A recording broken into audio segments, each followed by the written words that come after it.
Para kanca DSK diantos pangrojongna kanggo nanjurna channel Radio DSK FM Official. Hatur nuhun.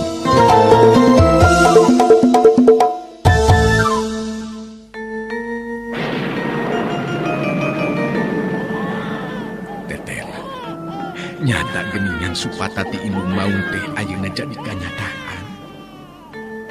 Sabab jelas kabandunganku diri aing anu jadi anak, anu kakar galihirkeun teh bet kieu ka aya anak geningan. Nyaan, aing dorakati anak maung meureunan. Diri aing bener-bener benangku eta supata.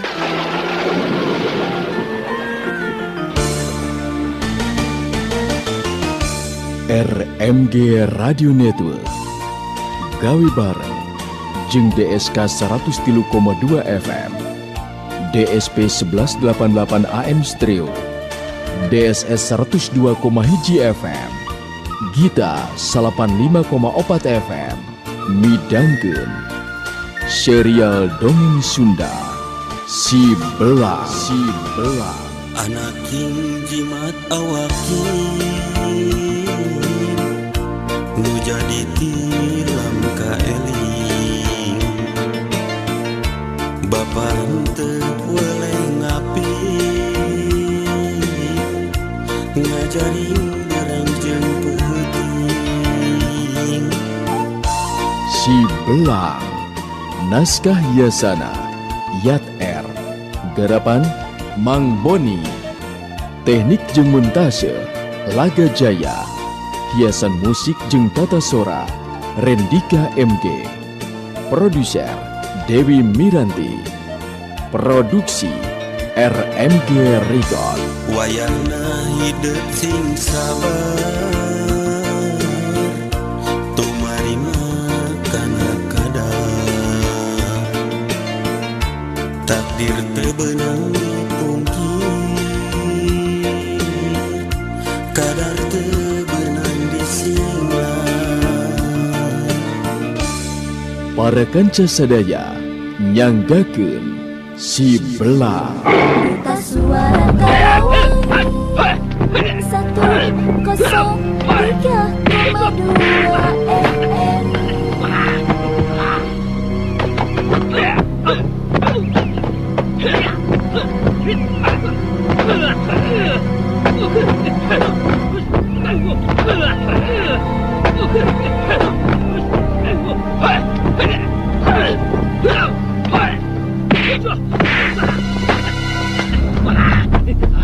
Sanajan bener si Gima rada sentar hatena, tapi pengaruh nafsu manehna jadi masih keneh penasaran, masih tacan percaya sapinuhna upama Si Belang geus pulih kakuatanana.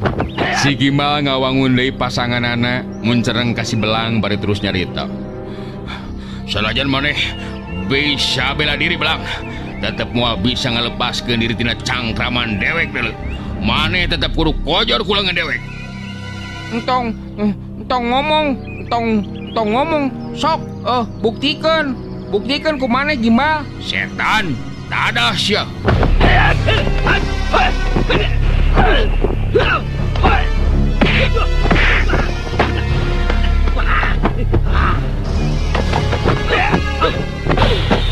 Si Gimbal mindo deui majuna rajang, malah jelas pada rajangna leuwih kuat jeung leuwih garang batan tadi, sabab nyaho ayeuna mah Si Belang bisa ngabela diri.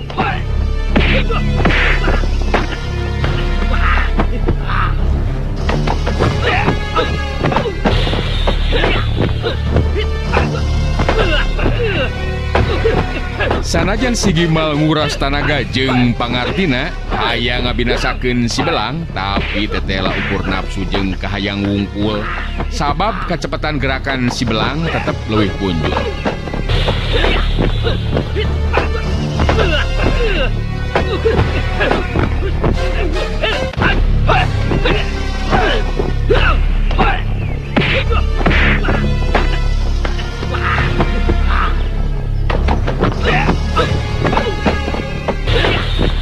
Tiap pandarajang si Gimal anu dibendung ku si Belang bisa karasa ku si Gimal sapasang leungeun jadi gejed jeung karaku lantaran asa beku hese digerakeun. Pangaruh kekuatan ilmu tapak banyu beku anu digunakeun ku si Belang. Gluk des bangkeung. Si Gimal ngabangkeung mundur ka tukang. Dina kayaan lawan keur mundur ngabangkeung saperti kitu, si Belang luncat nyusul tepus ku panarajangna.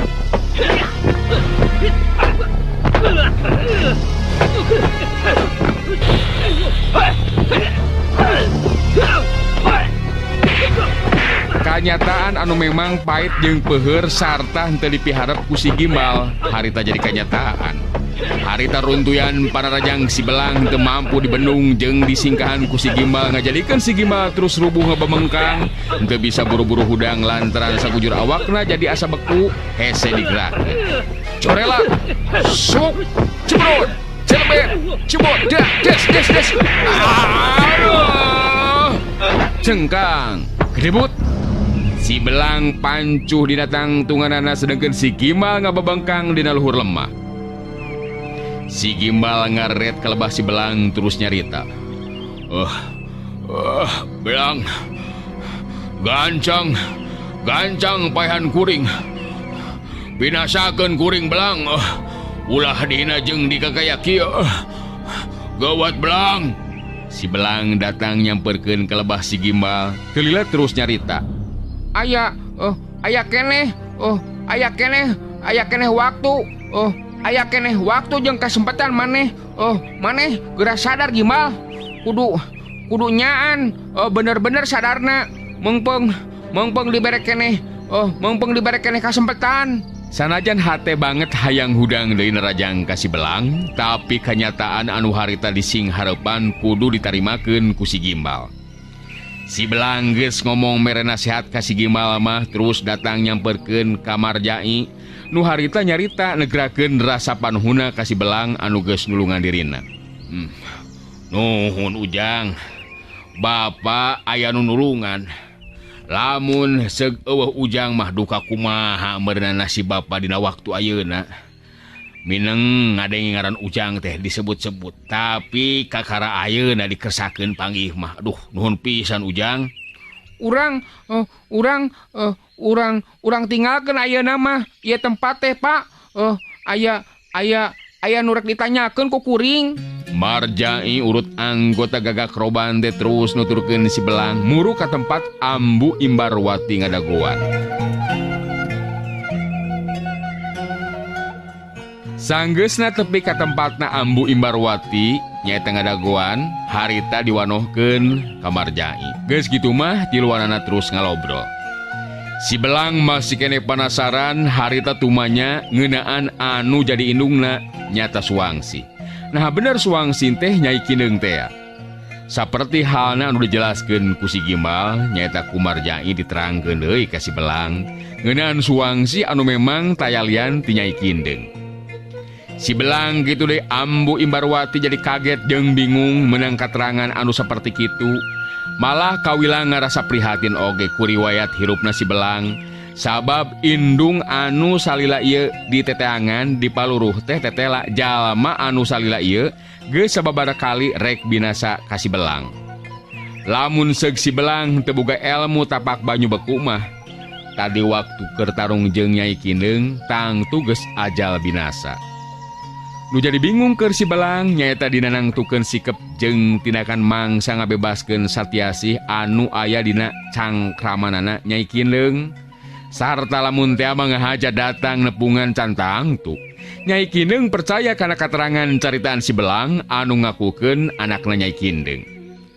Ambu Imbarwati anu geus nyaho kana riwayatna si Belang harita mere saran ka si Belang supaya bebeja kaseta anu jadi bapana tumali jeung kanyataan anu saperti kitu. Mending keneh tepungan heula bapa hidup ayeuna mah Jang. Kukitu kukieu kudu dibejaan ngeunaan ieu kanyataan atawa ngeunaan ieu kayaan sabab memang ieu kanyataan kakara kabuka ayeuna. Engke jeung anu jadi bapa bisa dipikiran cara anu hade pikeun nepungan Nyai Kindeung. Kitu ari cek Ambu mah. Marjai ngarojong kana omongan Ambu Imbarwati. Dalah sanajan Bapak oge. Nya. Memang kitu jalan pikiran teh Jang. Ari geus badami jeung anu jadi papa mah. Paling henteu pastina oge bisa badami anu asak ngeunaan kumaha carana nepungan Nyai Kindeung. Pang-pang nama supaya keterangan atau caritaan teh bisa dipercaya ku Nyai Kindeung. Sabab lamun ukur keterangan ti hidup pungkul mah cantang tu Nyai Kindeung percayaeun. Kitu teh ari cek Ambu mah. Si Belang ngahuleng sakedeung siga anu keur mikir, terus ngabagikeun paneteupna ka Ambu Imbarwati jeung Marjai. Teu lila si Belang terus nyarita deui. Memang kitu kuduna meureunnan leuwih hade. Memang kudu dibejaan heula anu jadi bapak kuring. Satuju oge tah Ambu. Saran ti Ambu jeung Ki Marjai teh. Tah, jadi kitu we cek Ambu mah. Hidup ayeuna mah tepungan heula anu jadi bapak. Bejakeun ngeunaan hasil lakon gawe urang dina maluruh anu jadi indung. Da anu jadi masalah teh lantaran indung hidup Nyai Kindeung. Cacakan lamun lain Nyai Kindeung mah. Geus moal aya masalah naon-naon ieu teh. Pamarjai kadengi harita cumarita deui. Bapak boga kayakinan Jang. Ari Bapak hidup anu nerangkeun mah dina waktuna engke panca kaki nyaeta jeung Nyai Kindeung. Bet asa pirahaku. Make henteu percaya segala rupa. Tah, mending keneh ayeuna initna cek Bapak mah kitu tah saranti Bapak mah. Si Belang ngaret ka Ambu Imbarwati. Ambu Imbarwati ngarti kana reret si Belang anu ngarasa salempang ku kayaan dirina pedah can pulih sehat deui saperti bihari. Ambu Imbarwati kedal deui lisan. Henteu kudu salempang ku kayaan Ambu Ujang. Keun, Ambu mah bisa ngubaran maneh jamak sakieu mah. Henteu kudu leutik hate nu jelas kapentingan hidup kudu diheulakeun. Ngarah milu tenang ka Ambuna oge, kitu tah ari cek Ambu mah. Si Belang akhirna mah satuju kana saran pandangan ti Ambu Imbarwati jeung Pamarjai pikeun init nepungan anu jadi bapak nyaeta Seta. Anu saterusna engke datang nepungan Nyai Kindeung sakaligus ngabebaskeun Satyasih si Waliwis Putih. Geus gilig kitu mah si Belang harita terus amitan ka Ambu Imbarwati jeung Pamarjai. Suara Karawang 103,2 FM. Si Belang anu lumampah dijajabkeun ku paneteupna Ambu Imbarwati jeung Pamarjai. Kadengi Ambu Imbarwati anu ngomong ngupat kayaan si Belang. Teu sangka jeung teu nyangka sugan teh teu kitu riwayatna ngeunaan si Belang.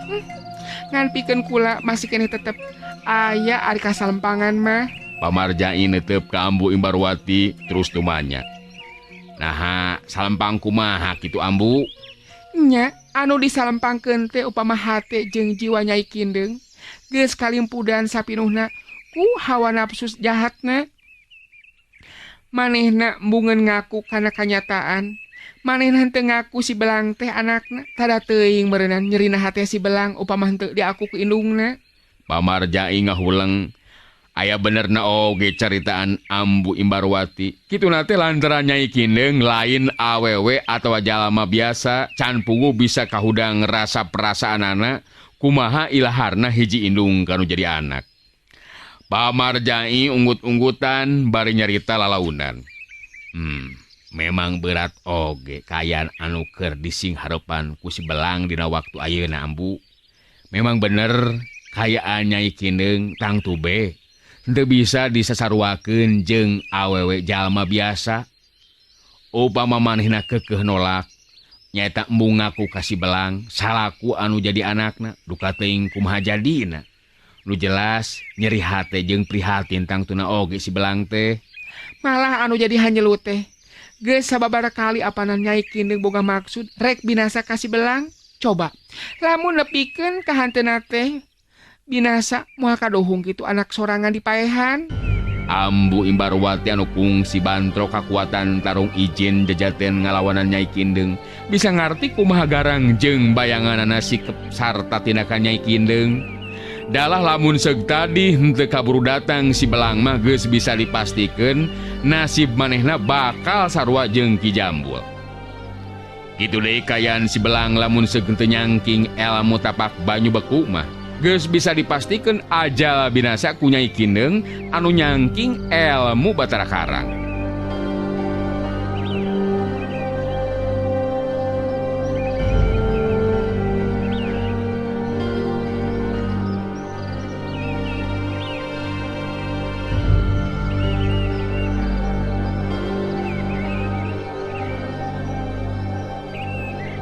Urang tinggalkeun heula si Belang anu keur lumampah kitu deui kayan Ambu Imbarwati jeung Pamarjai.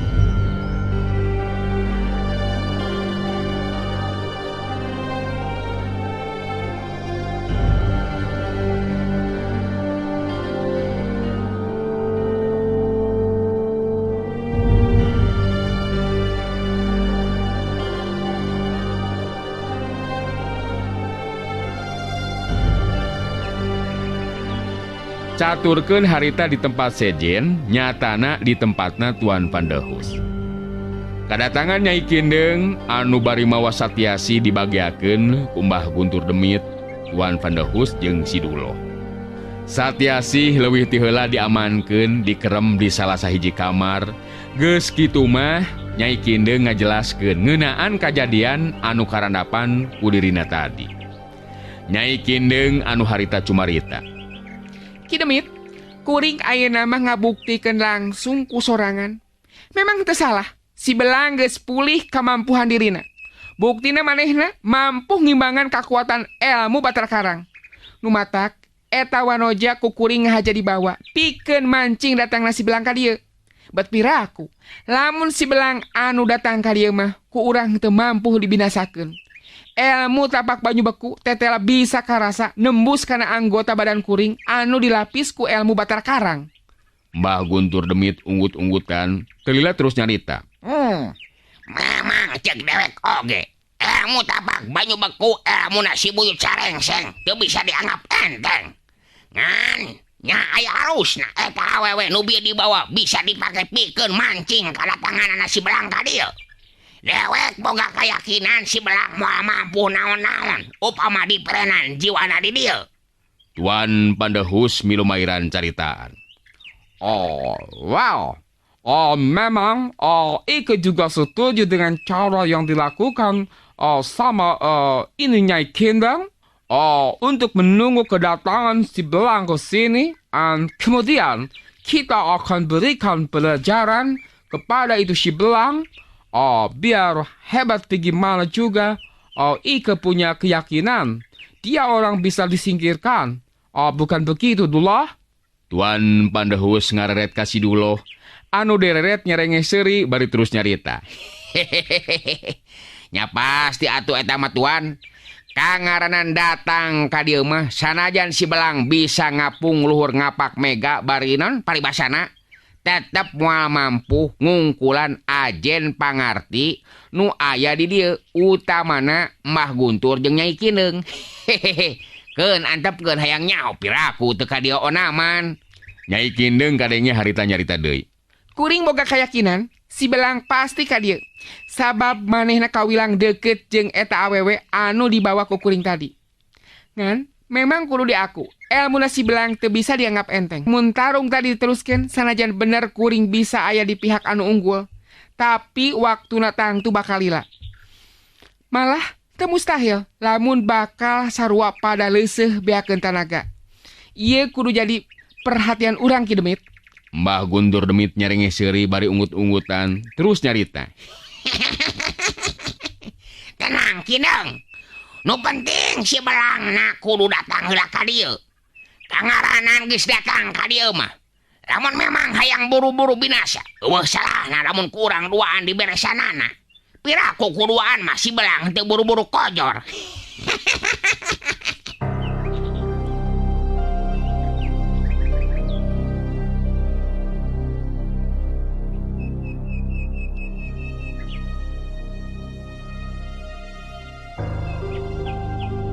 Dina kayaan keur ngalobrol kitu tilila datang Jaka Galing anu saterusna milu ngariung sarta ngabejakeun ngeunaan Ki Jamul Kuning anu ajal ku leungeun manehna.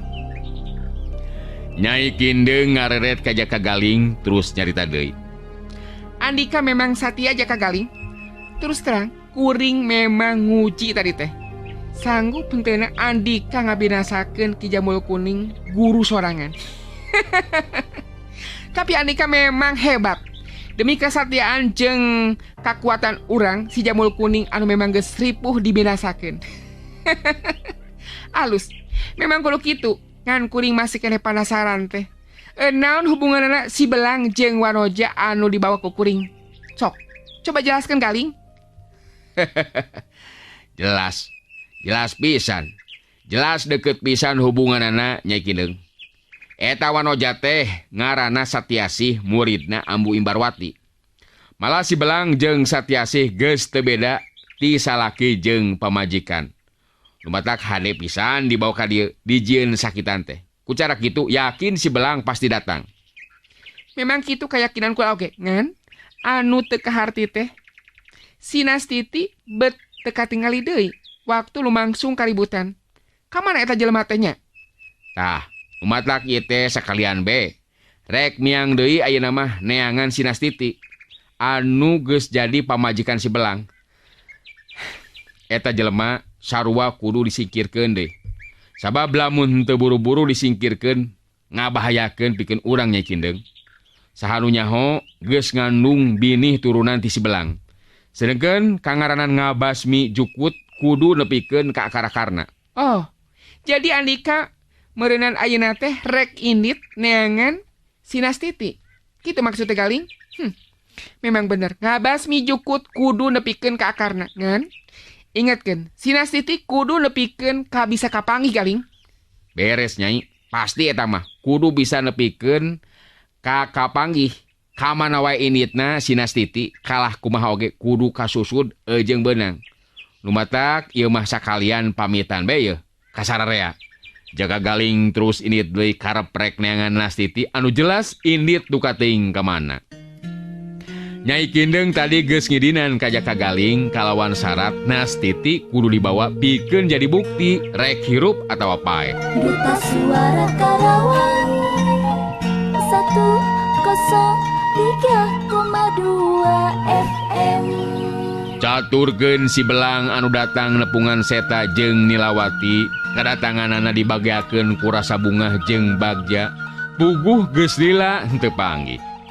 Nu jadi Bagja jeung Bungah keur Seta jeung Nilawati mah lantaran si Belang dina kayaan salamet henteu pinangih jeung kayaan anu ngabahayakeun atawa nepikeun kacilaka dirina. Ngan waktu ku si Belang diguar ngeunaan Suwangsih anu tayalian ti Nyai Kindeung malah ayeuna aya di tempatna Tuan Pandehus, puguh be. Seta jeung Nilawati jadi pada kaget jeung meh henteu percaya kana katerangan ti si Belang saperti kitu. Seta alias Bardan cukup lila ngahulang mikir, kawilang henteu gampang datang ka tempatna Tuan Pandehus sabab sarua jeung datang ka kandang macan. Seta narik napas panjang bari terus kedalisan. Sanajan urang datang ke tempat inung hidup nu ayeuna lah Nyai Kindeung. Lain rek nyieun kaributan, tapi kangaranan datang ka eta tempat nu jelas ngamusuh ka urang geus bisa dipastikeun tetep bakal timbul kaributan. Ieu anu teu dipiharep ku urang. Jadi urang kudu kumaha atuh hadena. Da geus jelas laratan nama. Kitu laratan nama. Kitu geuningan. Oke, tenang heula ulah gurung gusuh nangtukeun sikep jeung tinakan. Anu jelas urang memang kudu mikir anu asak. Keun heula masalah eta. Tah, dina ieu kesempatan Ama rek balaka ka hidep ngeunaan Ama jeung Nilawati. Da puguh goreng kasebutna hirup babarengan saimah bari henteu katalian ku beungkeutan anu resmi. Sanajan dina katangtuan urang janji teh mah di mana hidup geus hasil pamaksudan, Ama kakara rek salametan ngalaki rabi jeung Nilawati. Tapi dina seunna salaku insan biasa sarta supaya ulah jadi sorotan goreng keur pangeuseuh lembur, nya akhirna Ama jeung Nilawati geus resmi ngalaki rabi. Malah ayeuna ieu indung hidup teh ayeuna keur kakandungan 3 bulan. Belang nya eta mah rek dianggap salah ku hidup teu naon. ama pasti tumarima. Si Belang bisa ngarti kana kayan Seta jeung Nilawati. Henteu bisa ngabibisan di dina masalah eta mah. Malah manehna oge jeung Satyasih katutna Titi apanan jadi kalibet ku masalah anu ruwet. Sabab eta dua wanoja tetela rela ngorbankeun kahormatan dirina demi kasalamatan si Belang. Akhirna si Belang ngebrehkeun kayan hatena anu bisa ngarti jeung ngamaklum kana kayan antara Nilawati jeung Seta anu jadi bapana. Malah milu suka jeung bagja hatena sabab Nilawati geus kakandungan. Duta Suara Karawang 103,2 FM.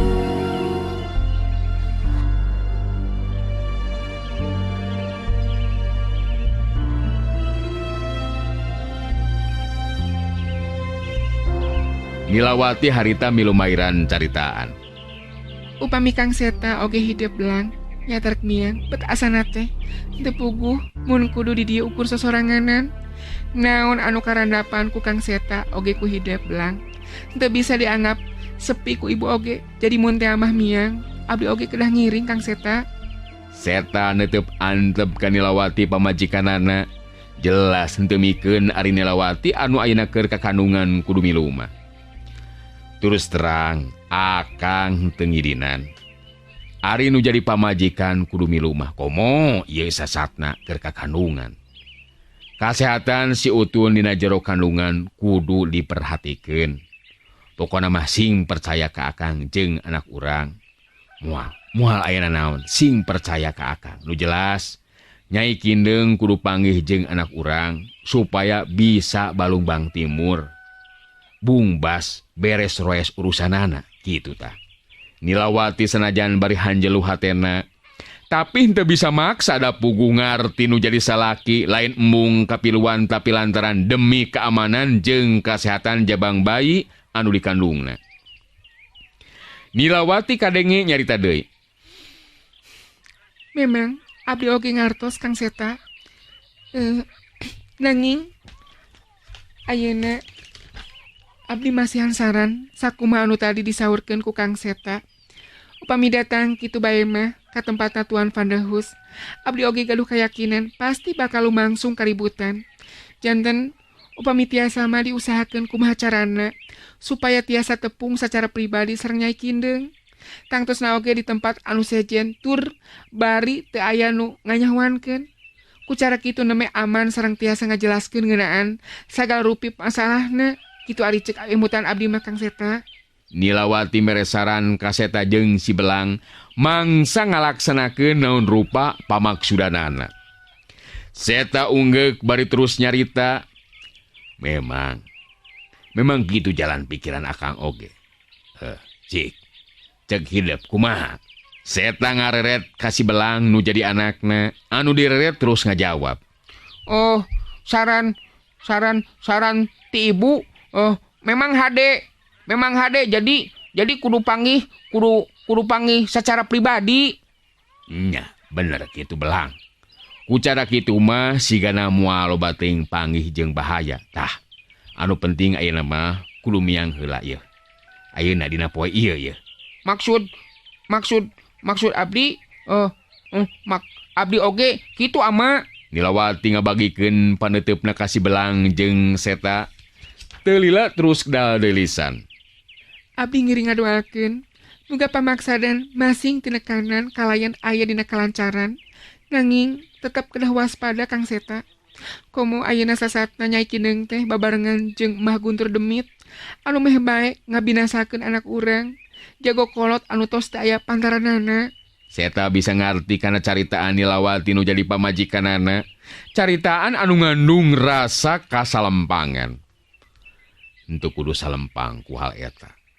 Akang tangtu bakal waspada sabab ayeuna miang jeung anu jadi anak lain rek neangan bahaya atawa kaributan, tapi hayang balungbang timur ngajelaskeun ngeunaan hubungan antara indung jeung anak. Mun kitu Kang, muga be atuh masing aya dina kalancaran. Sagala rupi pamaksadan masing tina kanan. Sanggeusna beres badami jeung bebeklan keur di jalan, Nuduka teuing bakal sabaraha poe beresna urusan, Seta jeung si Belang terus arinit dijajabkeun ku paneteupna Nilawati. Dina lumampahna si Belang ngajakan gancang, lain bae lantaran inget jeung melang kasatiasih nu dibawa ku Nyai Kindeng, tapi anu leuwih utamana mah hayang buru-buru panggih sarta menang pangakuan ti Nyai Kindeng alias Wangsi. Urang tinggalkeun heula si Belang jeung Seta anu keur lumampah bari jeung Badami mangsa nangtukeun sikep jeung tindakanana. Kumaha cara nu hade sangkan bisa panggih sacara pribadi jeung Nyai Kindeng. Caturkeun harita Nastiti anu nyandangan gudawangna hate bet jadi asa leungit sumanget hirupna. Lantaran si Belang anu jadi salakina tetela ngabagi cintana. Lumampah bari tepuguh anu dituju dibarengan ku rasa kasedih ras ku kayaan dirina anu estu nu ngelis beuki perih karasana hate Nastiti lantaran eueuh geusan pamuntangan. Kabayang deui waktu si Belang jeung Satyasih keur silirangkul dina geteran kacinta beuki kuat rasa kacecebna ka si Belang nu dianggapna geus ngulinkeun hate satiap wanoja ngobrol cinta ka wanoja anu ngarasa simpati ka dirina. Nastiti ngalireuhkeun kacape diuk dina batu gede ningali ke tempat anu jauh geus katingali rentulna suhunan imah nandakeun di lemburan. Nastiti narik napas panjang ngomong sorangan dina jero hatena. Aing ayeuna mah leuwih hadenengan tempat anu bisa dipake ningiskeun pikir. Geus teu hayang panggih deui aing jeung anu ngaran si Belang. Tetela eta lalaki teh kan ukur ngobrol cinta ka setiap wanoja geuningan. Bener dipikir-pikir mah lalaki kabehanana sarua kan ukur hayang nyulang kasenangan menting ke diri sorangan. Teu sangka anjeun bener-bener kejem. Teu ngarti teu boga rasa perasaan tega anjeun ngancurkeun hate jeung kahirupan abdi kan Belang. Nastiti jadi beuki gilig hatena pikeun indit ke tempat anu jauh sarta niiskeun pikirna geus teu ngarepkeun atawa hayang panggih deui jeung si Belang. Sanggeusna ngarasa cukup leureuh Nastiti neruskeun deui lampahna. Duta Suara Karawang 103,2 FM. Waktu ngambah ka pilemuran teu kuat ku beuteung anu lapar harita Nastiti terus muruk ka salah sahiji warung nu memang sok dipake ngadon ngopi jeung dalahar. Si bapa warung ngabageakeun Nastiti anu diuk dina bangku panjang di hareupeun eta warung. Mah ngalingih Nyai, kumaha bade ngersakeun tuang ieu teh? Leres Pak, hayang neda ye. Tacan oge Nastiti dibere alas ku si imah warung. Da puguh nu aya di eta warung teh salaki jeung pamajikan anu geus karolot. Harita kaburu aya nu datang. Dua urang lalaki anu daredeg jeung porenges. Dina sikep jeung caritaanana anu kalasar ngajadikeun si emak jeung si bapa warung sarieun pisan sigana teh ku eta dua jalma anu anyar datang. Salah saurang di antarana harita nyarita. Wayahna yoy. Wayahna yo. Rek dibawa kabeh sakur lauk pauk dagangan nu aya di warung nya. Wayahna mah sabab lungan dewek rek ngayakeun pesta ye matak entong hitung rugi deuleu lamun ieu warung mung hancur. Si ma warung bari jeung ngadeg-deg terus nyarita. Sumuhun, tapi kumaha atuh ari sadayana kabeh diringkid mah mak dagang naon atuh meureunnan eureun ngawarung teh. Montong loba tur tawar ari hayang salamet jeung aman mah. Mending turutkeun parentah dewek ye ngawarung. Dunungan ieu rek ngayakeun pesta, apa meureunnan dunungan dewek. Lamun amek lantaran teu diturunan ka hayangna bisa cilaka. Maneh duaan bakal bahaya. Sok bungkus kabehanana lauk pauk jeung dagangan anu sejenna. Sakur nu bisa dihakan mah rek dibawa ye. Duh, sing karunya we atuh ka emak Ujang. Ulah kabeh dibawa atuh Ujang. Merenang ku beneran warung mate moal bisa dagang deui dibawa kabeh mah. Mangsa bodoh lain urusan dewek. Nyeun deui we jeung balanya deui. montong lo balasan lamun hayang salamet buru turutkeun yeuh parenta dewek. Si bapak warung salaku anu jadi salaki nyobaan ngabela anu jadi pamajikan. Kelanan Jang. Bapak lain teu nurut kana maksud Ujang. Ngan mun bisa mah atuh ulah kabehanana Ujang. Nya apanan dagangan. Sedengkeun si imah jeung bapa dahar teh tina batina dagang. Sing karunya we atuh Ujang. Nusa urang rimun cereng bari ngagilirkeun perah bedogna terus nyarita. Dewek datang ka dieu lain rek ngadon ngobrol. Terus rebut tawar euy. Lamun ngagugu maneh duaan salamet, tapi lamun teu nurut nyaho sorangan akibat nu bakal tumiba. Ngarti? Nastiti anu satadina mah moal rek pipilueun kana eta urusan. Ningali sikap jeung ngadenge caritaan eta dua jalma anu kalasar saperti kitu mah. Bari ngancam jeung sawenang-wenang kanu boga warung, Nastiti jadi kasinggung hatena.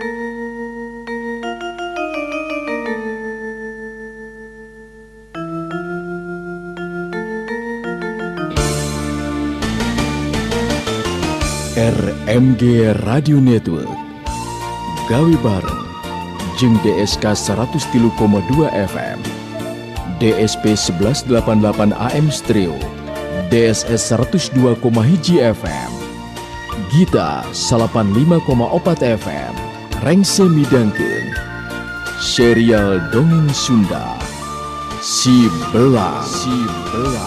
Anak king jimat awakin nu jadi tilam ka eling Bapa henteu weleh ngapi ngajaring barang jeung peuting Si Belang. Naskah hiasana Yat R. Garapan Mang Boni. Teknik jeung montase Laga Jaya. Hiasan musik jeung tata sora Rendika MG. Produser Dewi Miranti. Produksi RMG Record. wayahna hidup sing sabar tumarima kana kadang takdir teu beunang dipungkir kadar teu beunang disinglang Para kanca sadaya wilujeng kantun.